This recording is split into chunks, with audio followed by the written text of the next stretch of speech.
بسم اللہ الرحمن الرحیم۔ السلام علیکم دوستو، دنیا بھر کی ون لائن خبروں میں آج آپ سنیں گے، لیکن اس سے پہلے اگر ہو سکے تو لائک، سبسکرائب اور بیل آئیکن کا بٹن ضرور دبا لیں۔ شکریہ۔ سعودی محکمہ موسمیات نے توقع ظاہر کی ہے کہ آئندہ ہفتے سے ملک کے مختلف علاقوں میں سردی کی شدت میں اضافے کا امکان ہے۔ بعض شہروں میں پارہ -2 تک پہنچ جائے گا۔ سردی کی لہر شمالی حدود اور الجوف ریجن سے ہوتی ہوئی حائل قسیم اور مشرقی ریجن جبکہ شمالی ریجنز کے بعد علاقوں کو اپنی لپیٹ میں لے لے گی۔ صدر جو بائیڈن نے کہا ہے کہ ٹرمپ انتظامیہ کی طرف سے عائد کردہ موجودہ امیگریشن اور پناہ گزین کی متعدد پابندیوں کو اگلے 6 ماہ میں ہٹانے جانے کی امید ہے۔ انہوں نے کہا کہ وہ پہلے دن ہر پابندی کو ختم نہیں کریں گے اور نہ ہی فوری طور پر موجودہ سیاسی پناہ گزین کے عمل کو روکیں گے، کیونکہ اس سے امریکہ کی جنوبی سرحد پر پھنسے ہوئے 20 لاکھ افراد متاثر ہوں گے اور وقت کے ساتھ ساتھ ہم اس کو بدتر نہیں اور بہتر بنائیں گے۔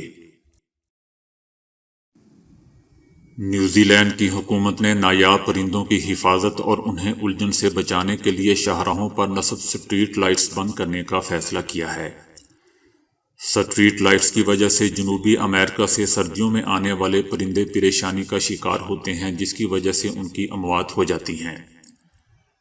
پرندے رات کے وقت سٹریٹ لائٹس کی وجہ سے دھوکہ کھاتے ہیں اور زمین سے ٹکرا کر زخمی ہوتے ہیں یا پھر مر جاتے ہیں۔ نومبر سے اب تک سینکڑوں نایاب پرندے شاہراہوں سے مردہ حالت میں پائے گئے ہیں۔ دبئی میں لوگوں کو کورونا سے بچاؤ کی ویکسین مفت لگانے کا آغاز کر دیا گیا ہے۔ ویکسین اماراتی شہریوں اور مستقل رہائشیوں کو لگائی جائے گی۔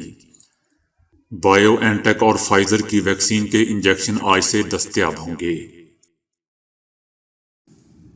صدر جو بائیڈن نے کورونا کے حوالے سے دنیا کو خبردار کرتے ہوئے کہا ہے کہ وبا سے آئندہ مہینوں میں حالات مزید خراب ہوں گے، لیکن امریکی متحد ہو کر کورونا بحران کا مقابلہ کر سکتے ہیں۔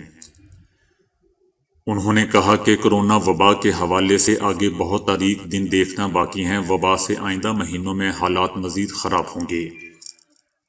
صدر نے کہا کہ معیشت کو بحال ہونے میں بہت وقت درکار ہے۔ جو بائیڈن نے کہا کہ ویکسین کی فراہمی اور ٹیسٹنگ کے لیے مزید رقم درکار ہوگی۔ صدر جو بائیڈن نے کہا کہ کورونا کی وجہ سے اس کرسمس پر ہمارا خاندان بھی اکٹھا نہیں ہو رہا۔ جانتا ہوں کہ اہم تہواروں پر ایک دوسرے سے دور رہنا مشکل ہوتا ہے، لیکن ایک دوسرے سے دور رہ کر ہم ایک دوسرے کا خیال رکھ سکتے ہیں۔ انہوں نے امریکی حکومتی اداروں پر سائبر حملوں پر ٹرمپ کو شدید تنقید کا نشانہ بناتے ہوئے کہا کہ ٹرمپ نے اس کو سنجیدہ نہیں لیا۔ ماہرین کہتے ہیں کہ روس نے کیے ہیں اور ٹرمپ کہتے ہیں کہ چائنا نے کیے ہیں۔ یہودیوں کی جانب سے مسجد اقصی کی بے حرمتی کا سلسلہ جاری ہے۔ اسرائیلی آرمی اور پولیس کی فول پروف سیکیورٹی میں یہودی آبادکاروں، یہودی طلبہ اور صہیونی انٹیلیجنس حکام سمیت دسیوں یہودیوں نے مسجد اقصی میں گھس کر بے حرمتی کی۔ درجنوں یہودی آبادکاروں نے مقدس مقام کی بے حرمتی کی اور مذہبی رسومات کی ادائیگی کی آڑ میں اشتعال انگیز حرکات کا ارتکاب کیا۔ برطانیہ میں پاکستانیوں کے خلاف نفرت انگیز باتیں کرنے پر بھارتی چینل کو جرمانہ بھگتنا پڑ گیا۔ آفکام نے برطانیہ میں چلنے والے بھارتی چینل ریپبلک پر 20,000 پاؤنڈ جرمانہ کر دیا۔ گوسوامی کے پروگرام میں پاکستانیوں کے خلاف جذبات کو ابھارا گیا۔ ایسے پروگرام پاکستانیوں کی جان کے لیے خطرے کا باعث بن سکتے ہیں۔ ایسے پروگرام پاکستانی اور بھارتی کمیونٹی کے درمیان رکھنا یا دشمنی بڑھا سکتے ہیں۔ بھارتی چینل ریپبلک نے یقین دہانی کروائی ہے کہ آئندہ ایسا پروگرام نشر نہیں ہوگا۔ بھارت کی کسان تنظیموں کے نمائندوں نے احتجاج میں شدت لاتے ہوئے اس کا دائرہ کار مزید علاقوں تک بڑھا دیا ہے۔ کسانوں کی تحریک کے 28ویں روز بھی بڑے پیمانے پر احتجاجی مظاہرے کیے گئے۔ بھارتی حکومت نے کسان تنظیموں کو ایک بار پھر بات چیت کی دعوت دی ہے۔ بھارتی کسانوں کی تنظیموں اور حکومت کے مابین اب تک کئی بار مذاکرات ہو چکے ہیں، لیکن ابھی تک اس کے کوئی ٹھوس رزلٹ برآمد نہیں ہو سکے ہیں۔ ادھر کسانوں کی تنظیموں نے دھمکی دی ہے کہ وہ احتجاج کو تیز کریں گے۔ بھارتی کسانوں نے دہلی کو ریاست اتر پردیش سے ملانے والی شاہراہوں پر غازی آباد اور کئی دیگر جگہوں پر دھرنا دے رکھا ہے، جبکہ انتظامیہ نے کسانوں کو دارالحکومت میں داخل ہونے سے روکنے کے لیے کئی مقامات پر شاہراہوں کو بند کر دیا ہے۔ بھارت کے احتجاج کرنے والے کسانوں نے اپنے مطالبات حکومت اور لوگوں تک پہنچانے کے لیے ٹرالی ٹائمز کے نام سے اپنا اخبار شروع کر دیا ہے۔ یہ اخبار بڑا پاپولر ہو رہا ہے اور اسے ٹرالیوں میں رکھ کر کسانوں کے عزیز و اقارب لوگوں تک پہنچا رہے ہیں۔ افغانستان کے صدر اشرف غنی کی صدارت میں افغان کابینہ کا ہنگامی اجلاس ہوا ہے، جس میں کابل سمیت مختلف علاقوں میں سیکیورٹی کی خراب صورتحال پر تشویش ظاہر کی گئی ہے۔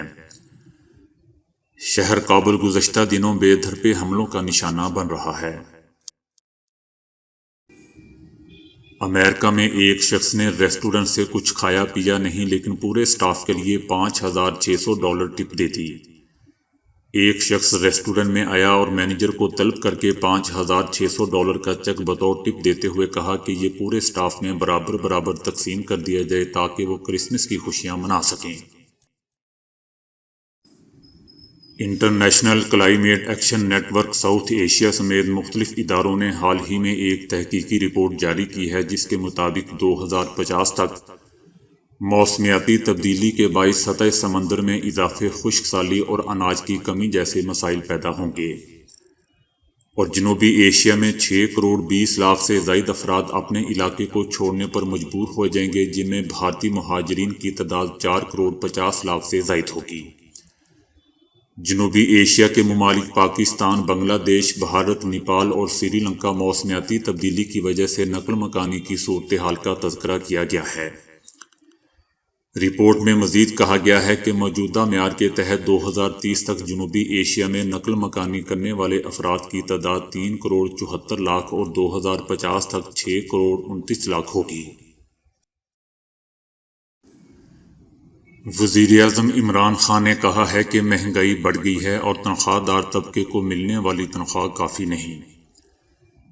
اسلام آباد پولیس لائنز میں پاسنگ آؤٹ تقریب سے خطاب کرتے ہوئے وزیراعظم نے کہا کہ جس کی مال اور جان کی حفاظت نہیں ہوتی وہ قوم ترقی نہیں کر سکتی۔ آرمی سرحدوں پر قوم کی جان و مال کی حفاظت کرتی ہے اور پولیس ملک میں لوگوں کا تحفظ کرتی ہے، لیکن پولیس کا آج تک وہ مقام نہیں بنا جس کی وہ مستحق ہے۔ عمران خان نے کہا کہ کرکٹ کے دوران مجھے جنوبی افریقہ میں کرکٹ کھیلنے کی بہت پیشکشیں آتی تھیں۔ اگر میں وہاں کھیلتا تو پیسہ بہت ملتا، لیکن عزت نہ ملتی۔ قرآن میں واضح لکھا ہے کہ رزق اللہ کے ہاتھ میں ہے۔ وزیر اعظم نے کہا کہ پولیس سمیت کسی کو بھی تنخواہ دار طبقے کو ملنے والی تنخواہ کافی نہیں۔ کئی سال سے مہنگائی بڑھتی گئی ہے، تنخواہیں اتنی نہیں جتنی ملنی چاہیے۔ وہ سیاستدان جن کو اللہ نے بہت موقع دیا اور وہ ملک کے سربراہ بن گئے، ان کے سامنے بھی دو راستے تھے اور وہ حلال کما سکتے تھے، لیکن وہ اس راستے پر چل پڑے کہ آج عبرت کا نشان بنے ہوئے ہیں۔ ان کے پاس اتنا پیسہ ہے کہ خود انہیں اس کا پتہ نہیں ہے، لیکن کبھی ہسپتالوں کے چکر لگا رہے ہیں، کبھی ملک سے باہر جا رہے ہیں۔ ان کے بچے بھی باہر بھاگے ہوئے ہیں، باپوں کی چوری بچانے کے لیے بچوں کو جھوٹ بولنا پڑ رہا ہے۔ کیا فائدہ ایسے پیسے کا؟ یہ پیسہ تو اللہ کا عذاب ہے۔ عمران خان کا کہنا تھا کہ میں بادشاہ نہیں وزیر اعظم ہوں، اس لیے اپنے وزیر خزانہ سے پوچھنا پڑتا ہے۔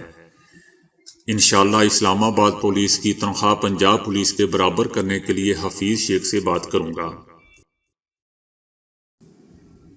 لاہور ہائی کورٹ نے کہا ہے کہ پوری دنیا میں پنجابی زبان کی اہمیت ہے، لیکن پاکستان میں اسے کیوں نظر انداز کیا جا رہا ہے؟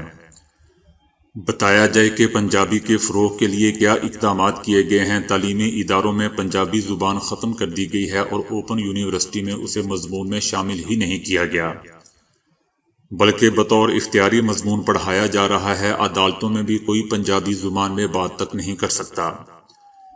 جسٹس جواد حسن نے کہا کہ اگر پنجابی زبان کو نصاب کا حصہ نہ بنایا گیا تو یہ بتدریج ختم ہو سکتی ہے۔ پاکستان کے وفاقی وزارت خزانہ کی جانب سے مالی شراکت داری سے معذرت کے سبب ملک بھر میں کسانوں کو ڈی اے پی کھاد کی خریداری پر فی تھیلا 1,000 روپے سبسڈی دینے کا منصوبہ ختم ہو گیا ہے۔ جس کا سب سے زیادہ نقصان پنجاب کے کسانوں کو ہوگا۔ منصوبے کے تحت 1000 روپے کی سبسڈی میں 700 روپے وفاق اور 300 روپے صوبائی حکومتوں نے برداشت کرنا تھے۔ کچھ عرصہ قبل وفاقی حکومت نے اعلان کیا تھا کہ فصلوں کی پیداوار بڑھانے کے لیے کسانوں کو ڈی اے پی کھاد کی بوری پر 1000 روپے سبسڈی دی جائے گی۔ معروف گلوکارہ ملکہ ترنم نور جہاں کی 20ویں برسی آج منائی جا رہی ہے۔ ملکہ ترنم نور جہاں 21 ستمبر 1926 کو قصور میں پیدا ہوئیں۔ ان کا اصل نام اللہ وسائی جبکہ نور جہاں ان کا فلمی نام تھا۔ ملکہ ترنم نور جہاں نے مجموعی طور پر 10,000 سے زائد غزلیں اور گیت گائے، جن میں ان کا سب سے پہلا گانا مجھ سے پہلی سی محبت میرے محبوب نہ مانگ بے پناہ ہٹ ہوا، جس نے ملکہ ترنم کو کامیابیوں کے نئے سفر پر گامزن کر دیا۔ بر صغیر کی یہ عظیم گلوکارہ 23 دسمبر 2000 کو وفات پا گئیں۔ انہیں کراچی میں سپرد خاک کیا گیا۔ ملک کے ممتاز اور معروف مزاح نگار انور مقصود شدید علیل ہو گئے ہیں۔ Artist council of Pakistan Karachi کے صدر نے اہل وطن سے اپیل کی ہے کہ ملک کے معروف دانشور انور مقصود کی صحت یابی کے لیے دعا کی جائے۔ تو دوستو آج کے لیے اتنا ہی۔ ویڈیو کو لائک اور شیئر کرنے کا بہت بہت شکریہ۔